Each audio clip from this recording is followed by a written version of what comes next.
হুজুরে পাক সাল্লাল্লাহু আলাইহি সাল্লাম ইরশাদ করেন, যে ব্যক্তি ক্ষুধার্ত হয় অথবা অভাবগ্রস্ত হয় আর সে আপন অভাবের কথা কাহারও নিকট প্রকাশ করে না, আল্লাহ পাক আপন মেহেরবানি দ্বারা তাহার জন্য এক বৎসরের হালাল রুজির ব্যবস্থা করেন। অন্য হাদিসে আছে, যদি কোনো ব্যক্তি আপন অভাবের কথা লোকের নিকট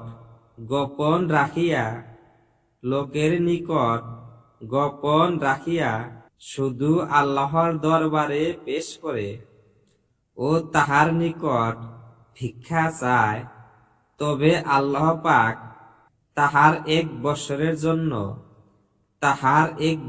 জন্য হালাল রুজির দরজা খুলে দেন। হুজুর সাল্লাল্লাহু আলাইহি সাল্লাম আরো ফরমাইছেন, যে ব্যক্তি আল্লাহর কাছে সমৃদ্ধি চায় তিনি তাহাকে সমৃদ্ধি দান করেন, আর যে পাপ হইতে পবিত্রতা চায় তাহাকে পবিত্রতা দান করেন, এবং উপরের হাত নিচের হাত হইতে, অর্থাৎ দাতার হাত ভিক্ষুকের হাত হইতে উত্তম।